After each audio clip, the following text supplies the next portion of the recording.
But the Countess of Bruma? Why would an emperor bestow such a noble title on a wretched Nord girl? Why would he do that? What is so special about her?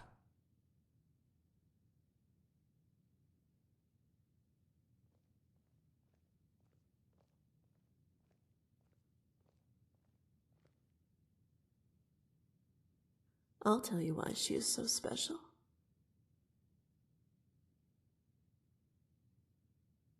So special to have at her side the most dangerous killer in all of Tamriel. Of course, it is now all so obvious. It all fits in. The ripples in the fabric of the void. How she hid her truths. She has been hiding it for years, afraid for her very life. Cursed by her blood from the day she was born. A product of a liaison that produced a royal bastard. Her veins coursing with the royal blood of the dynasty we usurped. And her guardian, a half-beast dragon slayer, champion of Boethia and defeater of Alduin. She is a pretender by default, and I want her. And I want them both, Lord Chancellor. We would need evidence before we could touch her. A confession, or someone to testify. I'll make the girl confess, even if I have to do it myself. And as for her guardian... Aren't you meant to be protecting your beloved Rigmore, Dragonborn?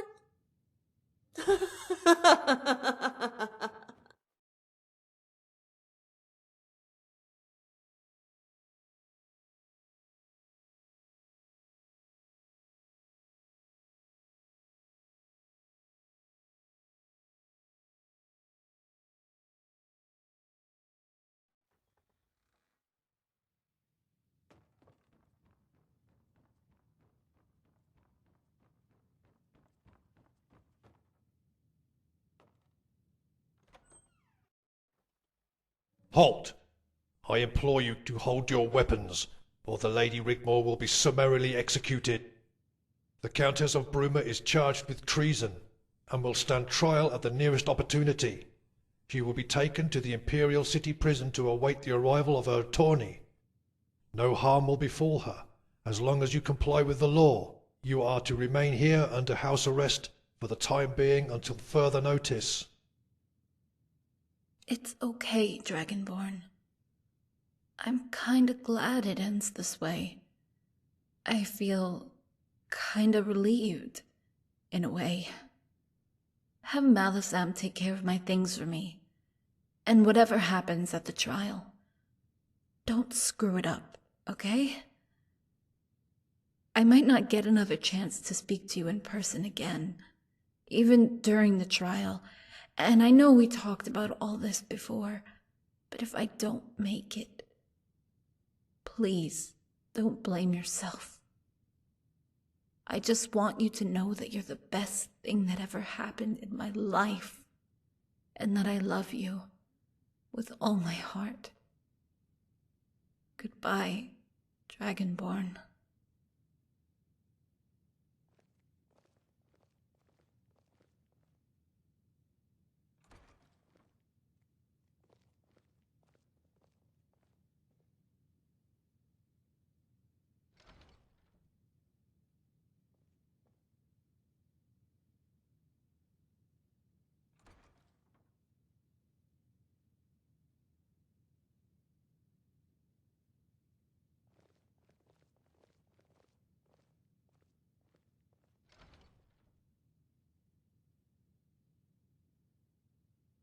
You made a very serious misjudgment coming here. I know it's no consolation, but no one knew about her ties to the Meade dynasty. It was a complete surprise. Suffice to say, she kept her secret well. Please, sit.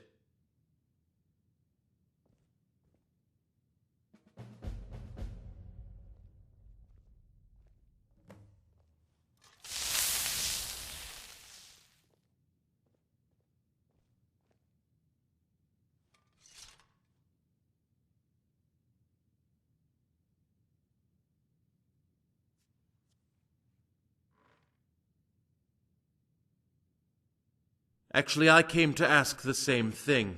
Why would the Countess come down from the mountain and pledge her support? She was protected under international law. However much the Emperor demanded it, she was well within her rights to ignore his demands.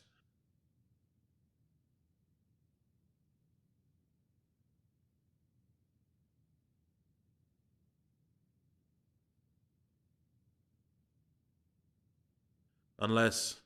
yes. She thought we knew, didn't she? Of course. And I bet you prepared for this very situation in advance. But pray tell me, what of the Leowin boy? Where does he fit into all of this? Was she involved in a plot? I believe you. I must admit, though you had me fooled, I thought this was all about the struggle for power between the noble houses, and the joining of the houses of Bruma and Leowin was part of the plan. But it wasn't, was it? Sir Robert's proposal, for whatever reason, was seen as a way out. The Countess was prepared to make that sacrifice to live in peace. I can understand why she made that decision. With what she knew about herself, she must have felt very scared, even desperate.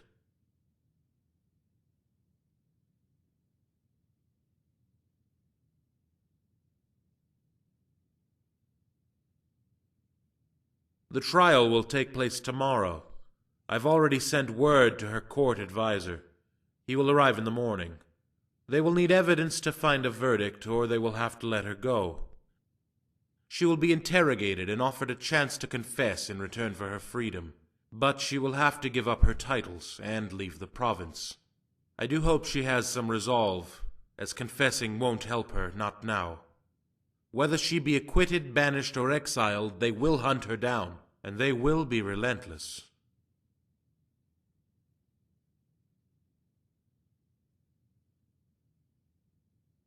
I have my reasons for telling you this. You see, I'm rather fond of the Countess. But my loyalty is to the seat of the imperial throne, not who occupies it. You must know that I will pursue the bidding of the Emperor, no matter who, no matter my personal opinion or thoughts to the letter of the law, and execute any orders I see fit to protect and serve with absolute, unwavering ruthlessness. It isn't personal, but it's vitally important we understand each other.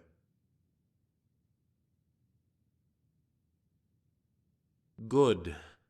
I'm glad you understand, because if you listened carefully, if you paid attention, what then, Dragonborn? I'm also here to escort you to the Imperial Chamber.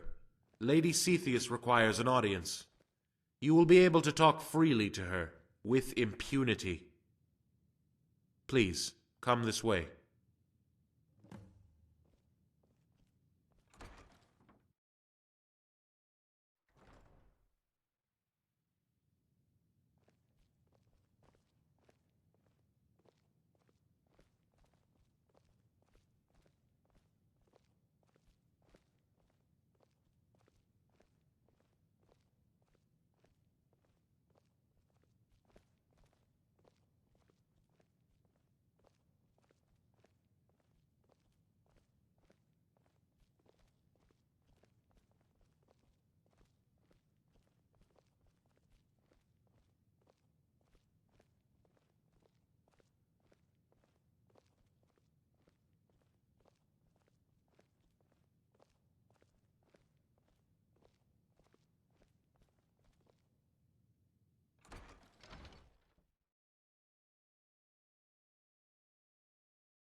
Ahem. guardian and protector to the Countess of Bruma, my lady. Leave us. Come forward, Guardian. Or should I say, Dragonborn. I summoned you here because I wanted to see you up close, in the flesh, to look upon your face.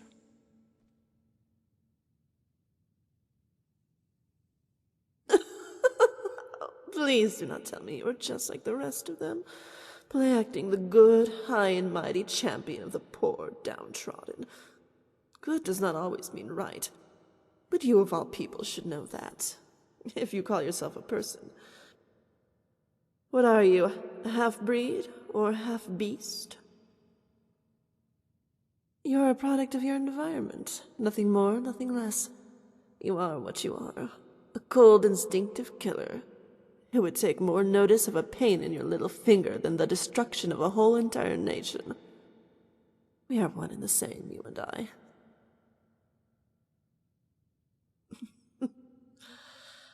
Don't make me laugh. You are the epitome of hypocrisy.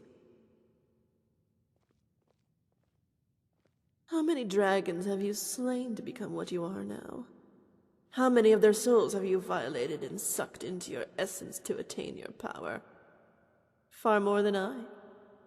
A soul is a soul, Dragon Slayer. It matters not from whom you take it, but the very act itself. How many men, women, and children have you slaughtered without a blink of an eye? Or a remorseful back glance at some poor wretch you left lying in the snow in a pool of their own blood?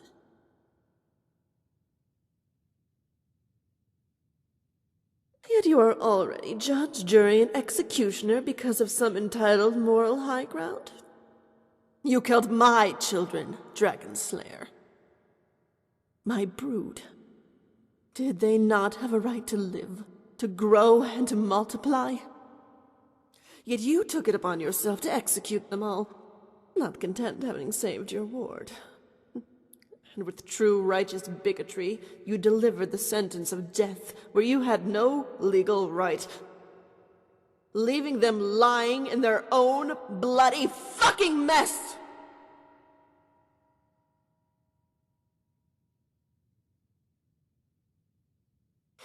I like you. It's such a pity we're on opposite sides. I would make you my emperor and discard that weak fool. He has already outlived his purpose, if you can call it that. Is the Black Widow wrong to devour its mate the instant it's copulated? It is within the nature of the beast. The endless cycle of life and death, play to a backdrop of a world that could care less. Surrounded by a cold, harsh void that is eternally trying to strangle and crush the very life from a world it considers an intruder. A blemish to be expunged from its cold, eternal darkness.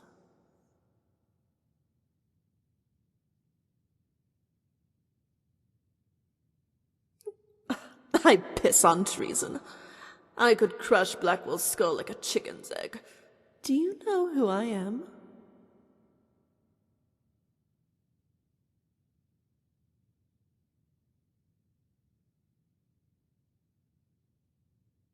Come now. I know all there is to know about you. It would only be fair to extend the same courtesy. Anything spoken between us will remain exactly that. Blackwell has no jurisdiction here. Let's be civilized. If entities like us can indeed be considered that. There's so much I would like to talk about.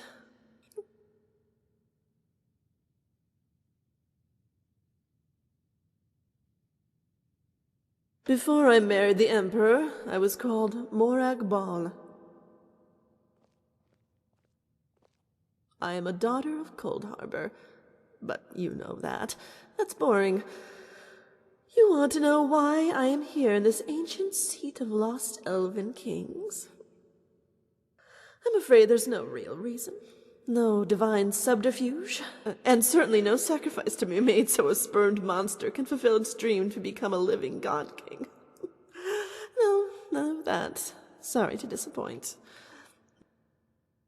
No, I exist only to play the game, to divide and conquer, to sow the seeds of discord.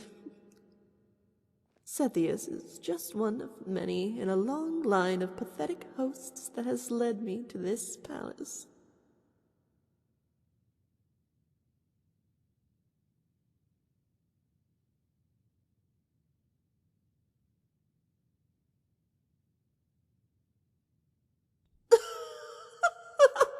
Very good.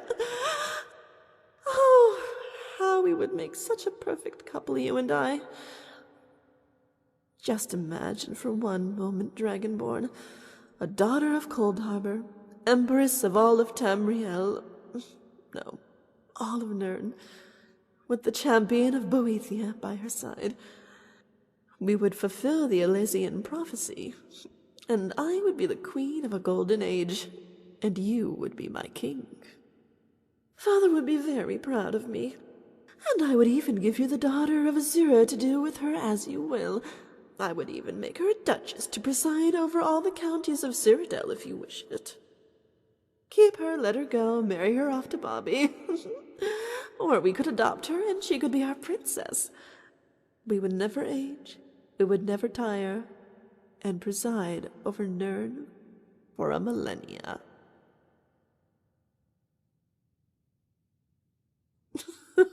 I understand. I really do. Rigmor is your only concern at this moment, and I must commend both you and her betrothed who unwittingly placed her in a prison cell. With your ham-fisted attempt at courtly subterfuge, it was most laughable. Not forgetting the excellent job you did of guarding and protecting her from exposing her secret, because I would never have guessed otherwise. But of course Daddy did help me out a little bit, and is such a wealth of information at times like this. But I don't want to keep you from... Well, actually, I'm not keeping you from anything, am I? But you must be tired and could use some sleep if you want to be fresh for the trial tomorrow. I am sure you must be looking forward to that, because I am so excited. Which reminds me, I promised Rigmor I would pop in for a friendly chat. I hope you don't mind. After all, she is the reason we are standing here at all. Come again? Reason for what?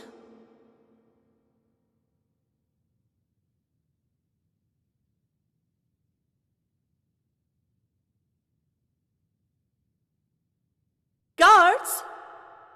Guards!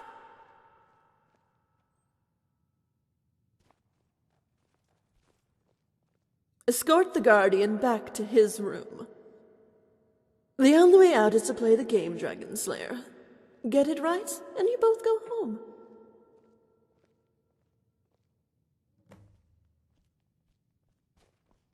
Guardian General.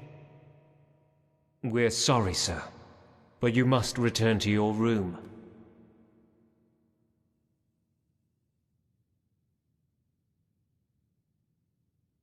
This way, sir.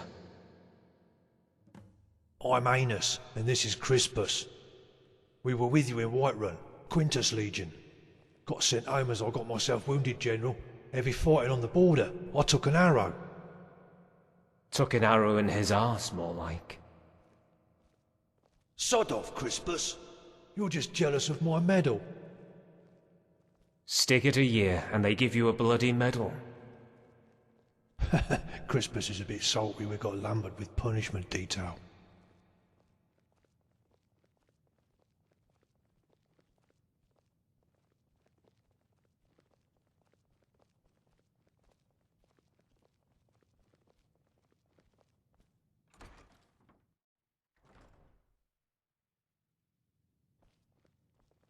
We're meant to be on temporary leave from Hammerfell for rest and refit.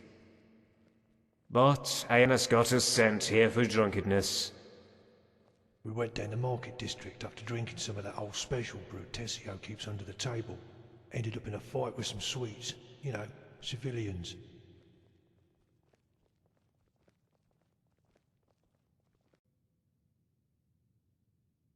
Given menial tasks. due to them bolstering the guard in the prison district.